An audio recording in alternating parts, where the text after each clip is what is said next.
Valve's Steam Deck has a lot of cool tricks up its sleeves, but one of them wasn't exclusive to the gaming handheld PC for long. You know how the Steam Deck turn on Fidelity FX Super Resolution upscaling for any game of your choice. No need for the game's developers to formally offer support? As promised, AMD just brought that same driver-level version of the frame-rate boosting tech to every Radeon RX 5000 series or newer graphics card as Radeon Super Resolution. Today, you'll be able to download the new AMD Adrenalin drivers, turn on the in-game overlay with Alt-R, and lower your game's render resolution to theoretically get a big frame-rate boost in most games, at the expense of some quality, of course. It makes a lot more sense when your GPU isn't potent enough on its own, which is why the Steam Deck is such a good example.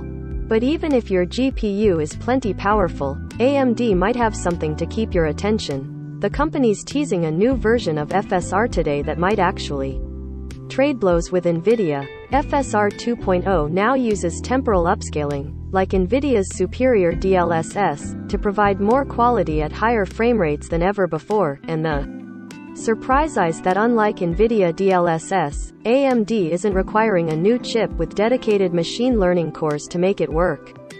AMD says FSR 2.0 will even work on competitors' graphics chips.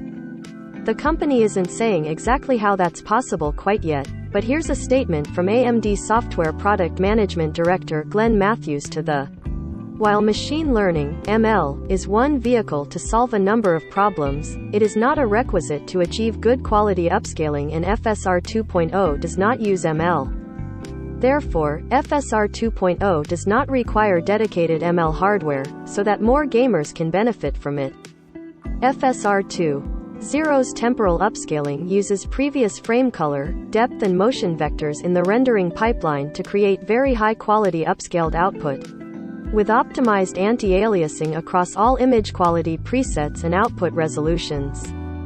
More details will be available on 3/23, adds AMD, hinting that you might want to watch the company's session on next-generation image upscaling for games at the 2022 Game Developers Conference for more.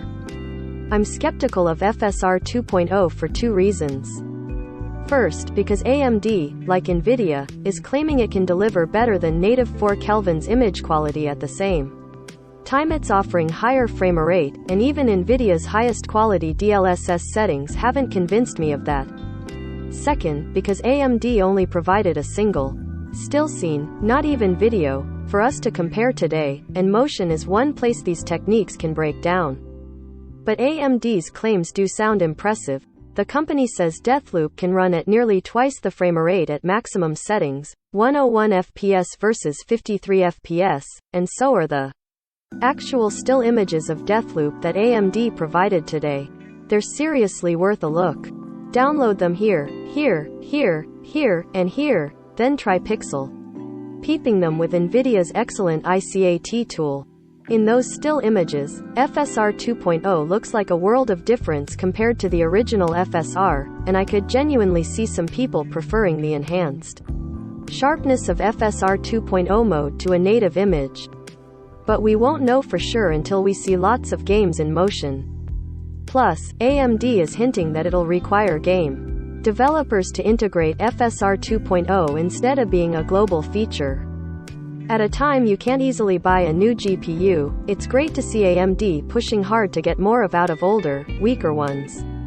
Speaking of which, AMD says it's working to bring the weaker but global Radeon Super Resolution upscaling technique to its APUs with integrated graphics as well, with the Ryzen 6000 series processors adding support in the second quarter of this year. Update, 9:35 a.m. Eastern Time. AMD does now provide a tiny sliver of FSR 2.0 in action in a video here.